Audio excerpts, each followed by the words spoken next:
Vamos a hablar de fármacos antiparasitarios. Mi nombre es Alejandro Goiret, soy docente de farmacología del Departamento de Farmacología y Terapéutica del Hospital de Clínicas, Facultad de Medicina de la Universidad de la República.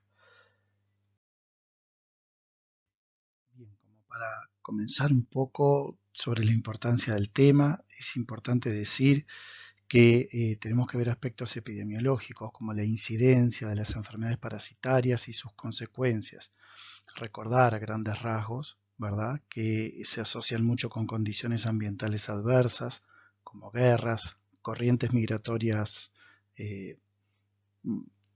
grandes, ¿verdad?, necesidades básicas insatisfechas, cambios climáticos, etcétera. Se asocian también con patologías que cursan con inmunodepresión, ¿verdad?, como patologías autoinmunes, infecciones por HIV, tuberculosis, etcétera, ¿verdad? Asocian muchas veces enfermedades parasitarias, viajes a países endémicos cada vez más frecuentes en este siglo XXI, por ejemplo, a áreas tropicales, y que este tipo de infecciones o infestaciones son más prevalentes en países en desarrollo. Con respecto a lo que es la farmacoterapia, el tratamiento con fármacos, muchos de estos se consideran medicamentos huérfanos porque la investigación y el desarrollo es escaso, más que nada por falta de interés comercial por parte de la industria farmacéutica, ¿verdad? Y también porque los potenciales destinatarios, las poblaciones potencialmente destinatarias de estos fármacos, tienen un escaso o nulo poder adquisitivo. Por otra parte, es importante comentar que durante la pandemia de COVID-19 hubo algunos de estos fármacos que se utilizaron, ¿verdad? Muchas veces debido al aumento de incidencia de algunas parasitosis de grupo debido a los confinamientos o cuarentenas, o para el uso inadecuado, ahora después vamos a ver, de algunos de estos fármacos para el COVID, ¿verdad?, en formas de uso fuera de registro, con una evidencia penosamente escasa y dudosa. Bien, ¿cuáles son a grandes rasgos las parasitosis más importantes en nuestro país? Por protozoarios, la amibiasis, la giardiasis, que es una parasitosis de grupo provocada por Giardia lamblia, la criptosporidiasis, tricomoniasis, toxoplasmosis. Las que están en negritas son sobre las que nos vamos a detener al hablar de algunos fármacos. Por el mintos, ¿verdad?, la oxioriasis como parasitosis de grupo, también las caridiasis, también tenemos la himenolepisnana, la teniasis, el Echinococcus granulosus o quista hidático, ¿sí? De los artrópodos cabe mencionar la pediculosis, la escabiosis, y también hay otros, ¿verdad?, como las espiroquetas, Treponema pallidum, leptospirosis, que son patologías que también están incluidas en este grupo. Según la ubicación, algunas parasitosis podrán ser, ¿verdad?, donde el parásito se ubica en piel y tejidos anexos, las podríamos clasificar como ectoparasitosis. Después también hay parásitos en cavidades naturales como el tracto digestivo o el tracto genital. Y también están las hemoteciduales como el paludismo, la toxoplasmosis, en las cuales el parásito se ubica en algunos tejidos. Como fármacos antiprotozoarios, ¿verdad?, podemos comentar a grandes rasgos que algunos de estos no están registrados o no se encuentran disponibles en el Uruguay, ¿verdad?, o están disponibles únicamente frente a situaciones puntuales. Nos vamos a centrar mucho en el metronidazol, vamos a hablar algo de la espiramicina, de la pirimetamina, sulfadiazina, y brevemente de algunos antimaláricos. Sí es importante destacar como una cosa genérica, general de todos estos medicamentos, que como cualquier fármaco destinado o diseñado para combatir agentes infecciosos de cualquier tipo, ¿verdad?, su mecanismo de acción, el de cada uno de ellos, que son diferentes, se basa en el principio de la toxicidad selectiva, o sea que buscan alterar funciones o estructuras vitales hacia del agente nocivo, del agente etiológico, con mínima o nula afectación de funciones o células del huésped. Por lo tanto, su mecanismo de acción estará dirigido a estructuras o funciones propias, ¿verdad?, características del agente etiológico. Bien, el metronidazol es un derivado 5-nitroimidazólico que tiene un espectro de actividad contra varios protozoarios, pero también contra bacterias característicamente anaerobios. Su mecanismo de acción podemos decir que es un profármaco, o sea que necesita activarse. El grupo 5-nitro de la molécula requiere un estado de anaerobiosis para activarse a una forma nitro reducida, ¿verdad?, a través de una enzima que existe o que es particularmente sensible en el parásito o en la bacteria en cuestión, no en el ser humano, en las células del ser humano. El metabolito nitro reducido entonces interfiere con transporte de electrones, produce ruptura de la estructura helicoidal y del funcionamiento del ADN parasitario o bacteriano. Esta sería su toxicidad selectiva. ¿Cuál es su espectro de acción? Bueno, puede ser útil para, en el caso de protozoarios, Giardia lamblia, Trichomona vaginalis. También es útil para la amebiasis como para la entameba histolítica, tanto intestinal como extraintestinal. En el caso de la extraintestinal a veces se requiere asociarlo con otros fármacos, ¿verdad?, para el tratamiento de infecciones por bacterias, ¿verdad?, cocos anaeróbicos y bacillus gram negativos anaeróbicos, como las infecciones por bacteroides, Clostridium, Peptococos, Streptococos, Campylobacter. También sirve para Gardnerella vaginalis. Las bacterias anaerobias y anaerobias facultativas son frecuentemente resistentes al metronidazol. ¿Cuál sería ese mecanismo? Porque en aerobiosis el oxígeno compite con el metronidazol por esta enzima, ¿verdad?, y ya el fármaco no se activa. El bacteroides puede tener una resistencia mediada por cromosomas o plásmidos que alteran ese radical nitro y pierde actividad. ¿Qué reacciones adversas son frecuentes con este fármaco? Una orina de color rojizo que no tiene importancia clínica pero que puede asustar al paciente, debe informársele para evitar justamente el abandono terapéutico por temor a que sea un sangrado o a que sea algo más grave. Las reacciones adversas más frecuentes, reversibles y no siempre graves son las digestivas, náuseas, sabor metálico en la boca, xerostomía, que significa sequedad de mucosas. Como grave puede aparecer una colitis pseudomembranosa por Clostridium difficile. Es rara, pero puede ser grave si aparece, fundamentalmente en pacientes inmunodeprimidos. También puede haber reacciones adversas neurológicas, menos frecuentes, como cefaleas. Puede haber parestesias por neuropatías periféricas que revierten post-tratamiento en forma muy lenta.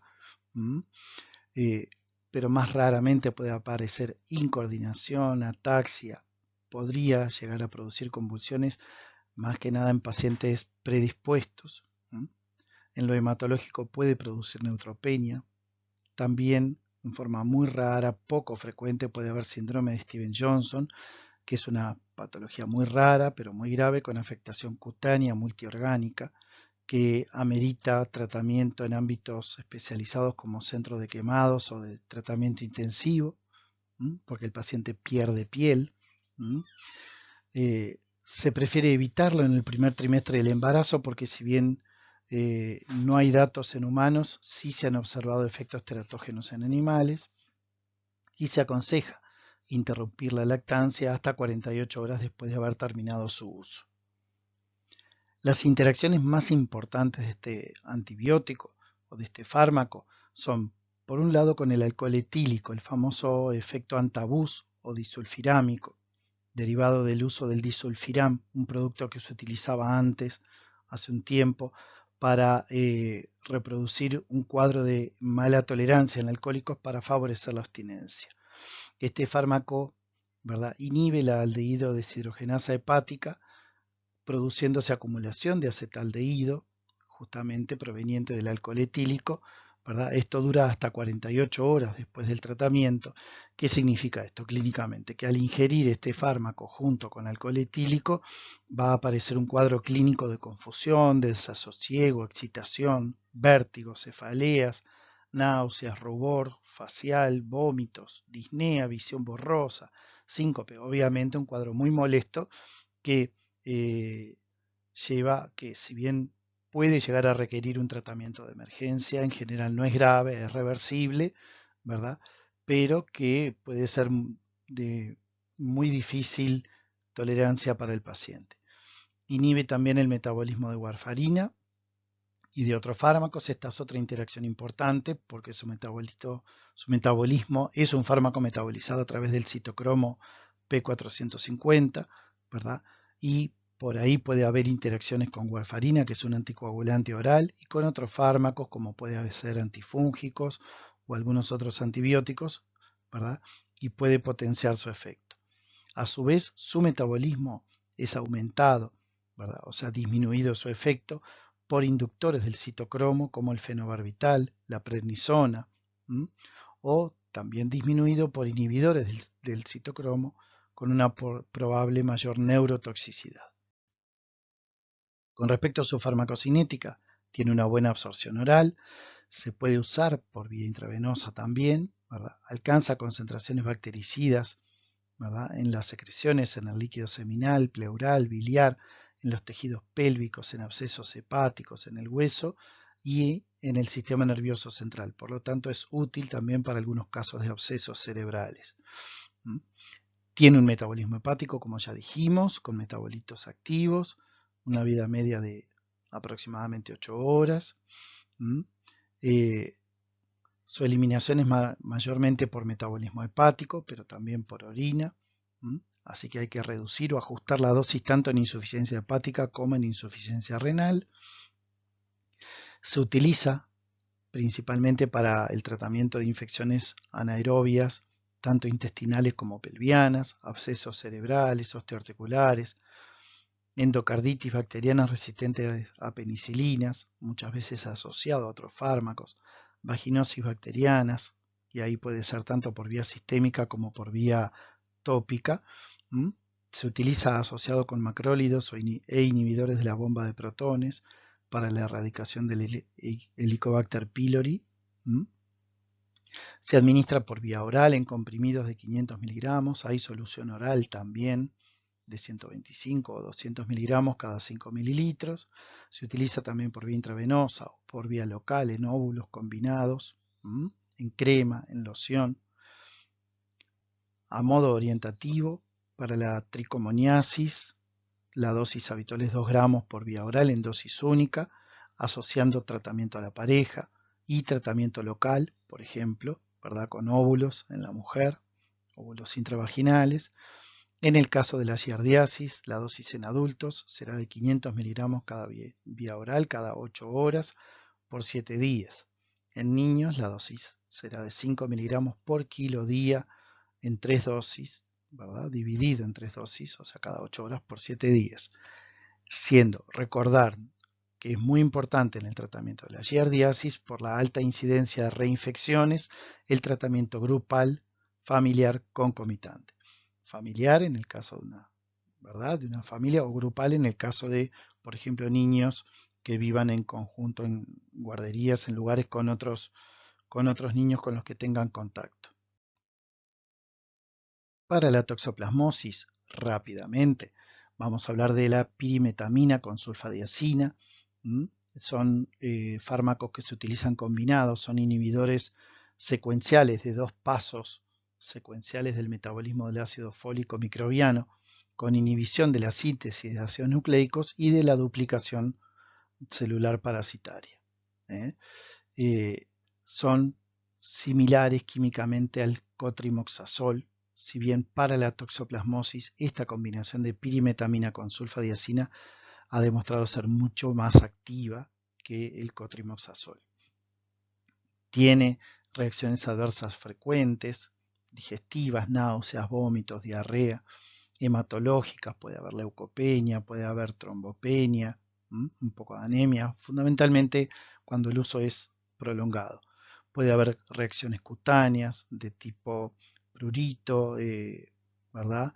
Erupciones cutáneas, que pueden ser reversibles, pero que pueden llevar también a suspender, a que sea necesario suspender o que el paciente abandone el tratamiento. Se utiliza fundamentalmente en la toxoplasmosis aguda en embarazadas, pero con gestación mayor a 20 semanas. Esto es fundamentalmente por su posible efecto teratogénico o de interferencia con el desarrollo del sistema nervioso central en las primeras 12 semanas de gestación, justamente porque alteran el metabolismo del ácido fólico. También es recomendable asociar el ácido folínico, la leucoborina, por vía oral, que es un metabolito del ácido fólico, ¿verdad?, para disminuir el riesgo de toxicidad hematológica asociada. Otro fármaco útil en la toxoplasmosis, la espiramicina, es un macrólido, un antibiótico del mismo grupo que la acitromicina o clindamicina.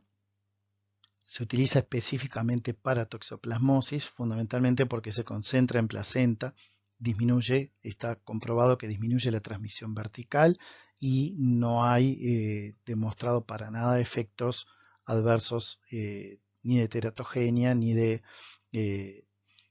problemas en el feto en las primeras semanas. Por lo tanto, se utiliza para la toxoplasmosis aguda o la seroconversión en embarazadas con menos de 20 semanas de gestación. Con respecto a los antihelmínticos, nos vamos a referir fundamentalmente al mebendazole, algo al albendazole y también al praziquantel. Mebendazole es un derivado benzoimidazólico de amplio uso para el tratamiento de oxiurosis y otros enteroparásitos frecuentes.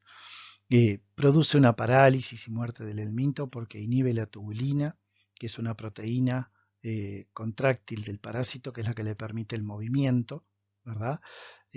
Altera también la captación de glucosa por parte del parásito, ¿verdad? Y esto termina dando, ¿verdad?, no solo la parálisis, sino también la muerte del helminto.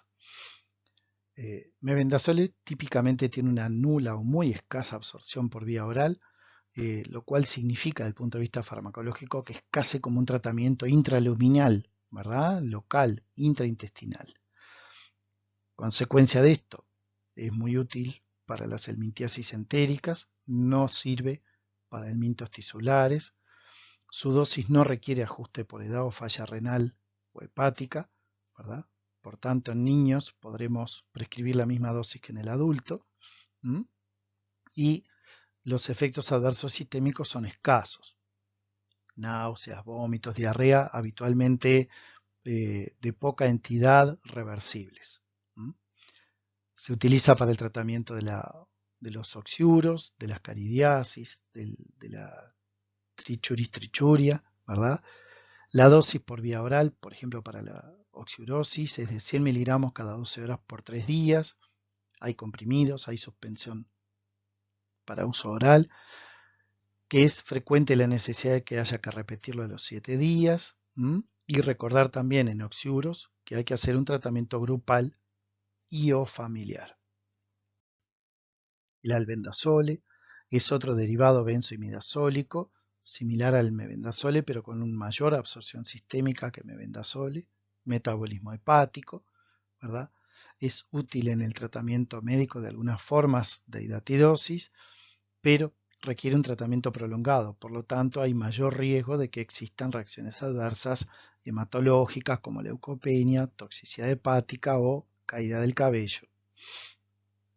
El praziquantel solamente mencionaremos que es un antihelmíntico útil fundamentalmente para el tratamiento de las infestaciones por tenias, ¿verdad? No figura actualmente en la web del Ministerio como registrado para uso humano.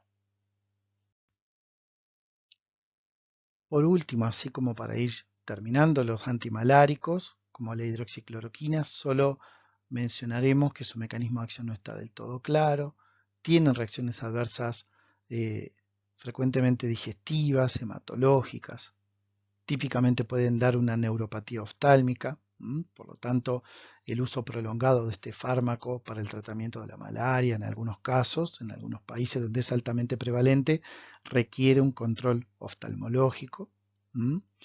Es un fármaco con múltiples interacciones, con una farmacocinética compleja. Se utiliza en la malaria. En nuestro país se la utiliza también para el tratamiento de algunas enfermedades autoinmunes, porque tiene una acción inmunomoduladora, por ejemplo, para algunas formas de artritis reumatoidea.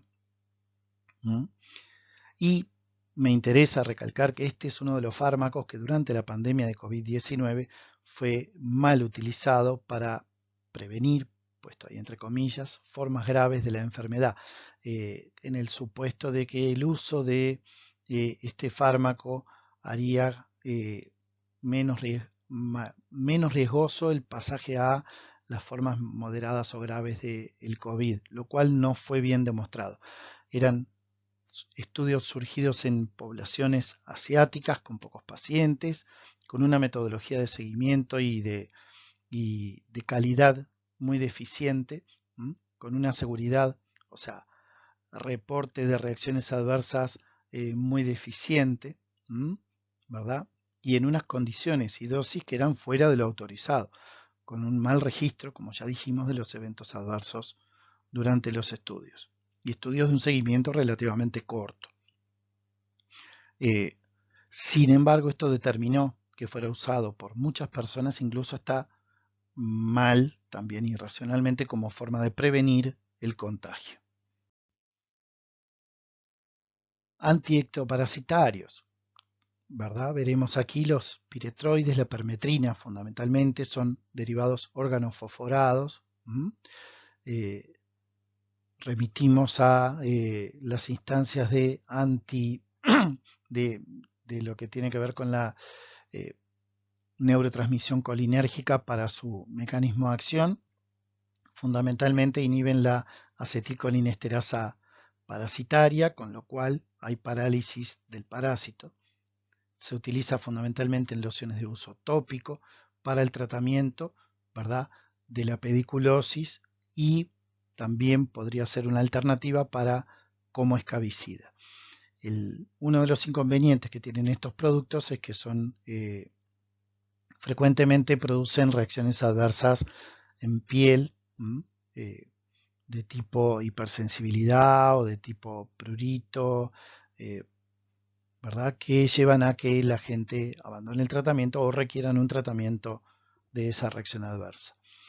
El lindano es un derivado organoclorado de uso tópico, ya fue retirado del mercado uruguayo hace años por la frecuente toxicidad neurológica asociada, dado que un fármaco de altísima lipofilicidad que atraviesa la piel y el cuero cabelludo con mucha facilidad. Lo menciono simplemente a efectos de que estemos atentos por si a nivel de frontera o de países vecinos alguien puede tener contacto con este medicamento. Bien, la ivermectina es un escabicida que se utiliza por vía oral en monodosis, que se puede llegar a repetir a la semana o a los 15 días. También puede haber en crema. ¿Sí?